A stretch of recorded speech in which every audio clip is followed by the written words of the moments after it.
Konnichiwa minna, watashi no namae wa Kyle desu. Yoroshiku. Hola, hola everyone, it is your favorite person named Kyle, possibly, back at it again on the small screen with another project. Today we will be tackling painting. Now before I get into anything, yes, I do have a band-aid on my face. It's because I didn't think you guys would want to see me bleed, and I kind of would like to believe that. Anyways, I just hope it will add to my boyish charm. I'm sorry. Now you may be wondering, Kyle, are you good at painting? well, it's my personal perspective that art is subjective and beauty is in the eye of the beholder, which is different for each person, which is my fancy way of saying no. But you know, you never grow if you don't try. But you may also be wondering, Kyle, where's the overly convoluted twist that makes this project take way longer than it should? Well, first off, rude, wow, and second off, I'm kinda happy you know me so well. Well, you see, my introduction in Japanese wasn't just to flex the fact that I can go onto Google. It's actually because today's subject is Japanese mythology. Now, before you click off, I promise you, the world of Japanese mythology is so much more interesting than you could ever imagine, primarily in the form of yokai. There was also that one time that the sun goddess Amaterasu stayed in a cave for a bit because of her anger and depression after one of her attendants got killed from having a skinned pony thrown at them. Long story, we do not have the time. Anyway, it wasn't until the arts goddess Ame no Uzume danced promiscuously and naked in front of the cave that Amaterasu came out, haha, but, you know, back to yokai. Yokai is a term used to describe supernatural creatures, and while more mainstream Greek mythology has monsters like that one time Miss Cretan Queen Pasiphae decided to get freaky deaky with an actual bull, I try not to think about it too hard. And other monsters from stories where Zeus is trying to get his Olympian rocks off, which is a disturbing amount, by the way. But yokai are interesting because of the absolute range that they have. Of course, you have the more popular ones that you see in video games, such as the Tanuki and the Kappa from the Animal Crossing series, Oni and Tengu from the Persona series. There are actually a lot of them in the Persona series. I like the Persona series a lot. And you even got my boy the Akamanto from The Legend of Zelda. He'll ask you whether you want blue or red paper to wipe with, which seems so nice until you realize that if you choose either one, he's gonna kill you, so you just gotta not wipe to live. Ew.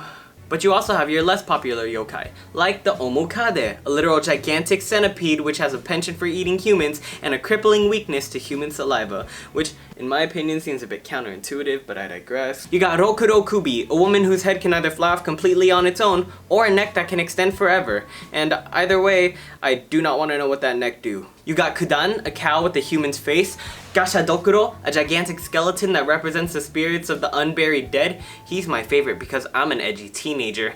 And you got the Tsuchinoko, fat snake. That was just a small introduction into the fascinating world of yokai. And for today's project, I chose 6 yokai to both draw and paint. So without further ado, let's get to the drawing space and the mythology.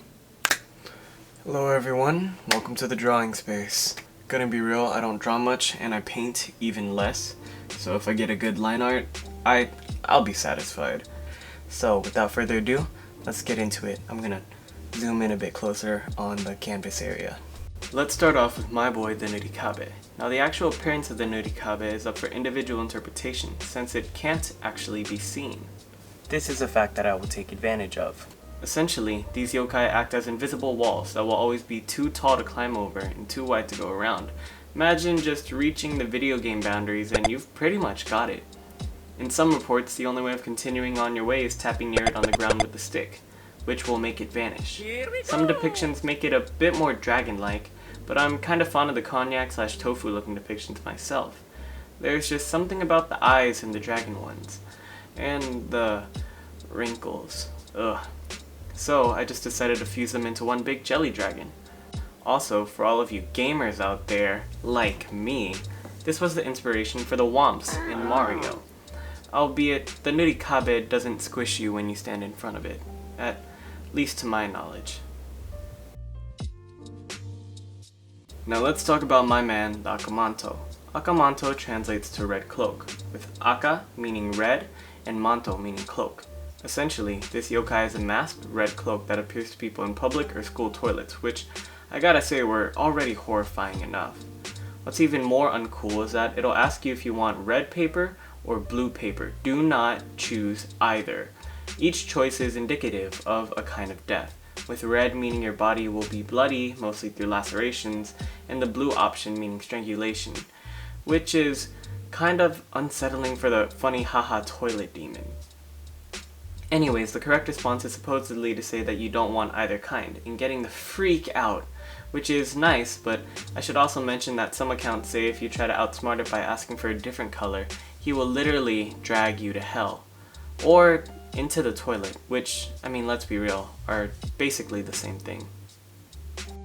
One of the more popular ones that you may have repressed memories of is the great Kujisake Onna. She's a bit special on this list, being more of an urban legend than a traditional yokai, but she still has her place. She's pretty prevalent in horror works because of her nature as a malicious spirit. Her name means slit-mouthed woman, and she'll appear to victims and ask if they think she's attractive. She's wearing a mask, but say no and she'll kill you. Say yes and she'll take the mask off and ask you again. If you say no, yeah, she still kills you, but if you say yes, she'll cut the corners of your mouth to resemble her own. Wanna know how I got these scars? Well, I'm the Joker, baby! Anyways, if you want to survive the encounter without being brutally cut, you have to either describe her appearance as average, or distract her with money or hard candies, which, I gotta say, takes some kahunas. Imagine this chick approaches you with scissors, seeming a bit too eager to use them, and there aren't any rocks around to beat her scissors, and the only way to survive is say she looks meh, make it rain, or throw Werther's original hard caramels at her, which I gotta say would work on me too, not gonna lie. I love hard caramels and I also love money, but I wouldn't use scissors to get them, I promise. Namazu. What can I say about Namazu? Namazu's entire deal is that it's a gigantic catfish that is said to live underneath the islands of Japan. Now, you may be wondering, so what? It's a big catfish. I'ma go fishing and fry it up. But what if I told you this catfish can cause earthquakes? Whoa! No, but really, Namazu is said to cause earthquakes, and is restrained by Takemikazuchi, the Japanese deity of thunder and swords. Which is a sick combination, by the way. Zenitsu wishes. Anyways, each time Takemikazuchi lets his guard fall, Namazu decides to create a fuss by thrashing about and creating violent earthquakes. That means every bathroom break, every nap, every time he slips up, bam! Natural disaster. So, Takemikazuchi has a pretty full schedule. And over here we have the Onibi. While their name sounds absurdly cute, don't be fooled, folks at home. These are the spirits of the undead. They're essentially atmospheric fires, comparable to the concept of will-o-wisps in European folklore. Some depictions make them as the spirits of resentful people that have manifested as fire, but man, they just look so aesthetic. These typically burn very blue, but some are more bluish white, red, and yellow. Now these may seem small, and I understand that I'm not really putting scale into my painting, but these can be as small as a candle flame to as large as an actual human, which is pretty sick for as eerie as it would be in person. Lastly, the absolute best yokai, the Tsuchinoko, or the Bachihebi as they're known in northeastern Japan. Now these snake-like creatures don't classify as much as danger noodles, as they're more danger gnocchi, but these stupidly adorable creatures have some tricks up their non-existent sleeves. For one, these boys are girthy, and man are they wide. But some depictions also state that they can defy the laws of physics themselves and double jump, so take that, Mario. Also, like my ex, some Tsuchinoko have the propensity for lying and drinking alcohol. Just kidding, I don't have an ex. However, unlike my ex, the Tsuchinoko will sometimes swallow its own tail so that it can roll like a wheel, which is absolutely sick. I love Ouroboros-like imagery, but fat Ouroboros-like imagery, even better. He's just so stupid and I love it so much. Hello everyone, floating disembodied head of Kyle here. I just wanted to provide you guys some commentary while you guys watch me paint over these lo-fi hip-hop chill beats to study and relax to. So let's take a look at what's going on. Wow. I really am painting. I cannot move my head too much or else the bit that I'm doing right now just gets totally lost. In other news, since I don't have a community page, I just wanted to thank everyone watching for all the support that I've been getting, as well as all the support that my last two videos have been getting. It's really cool to see something I've poured so much time and love into get so much support. So truly, thank you all. Also, we're over 250 subscribers now, which is really, really cool. However, I think I've been talking too much, so it's time for the other Kyle to show you the finished project.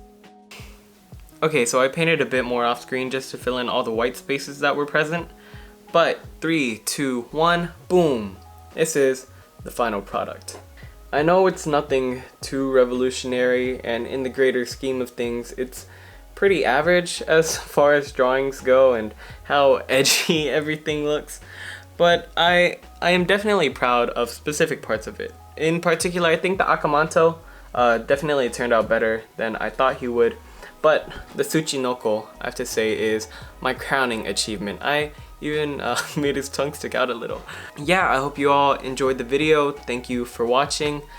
And thank you for all the support that I've been receiving lately. It's really cool to just, you know, be back in the swing of things, and I really do have a lot of fun whenever I do these, and I hope you enjoyed all the edits, because I'm having a really fun time with editing.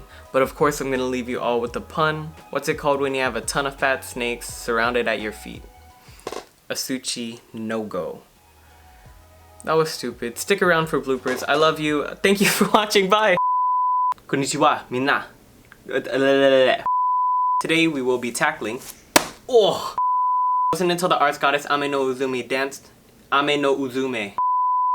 You got Rokuro Kubi, a woman whose head can either fly on its own or a neck that can extend forever based on your interpretation. Oh, no. Whew, focus. Now focus on me.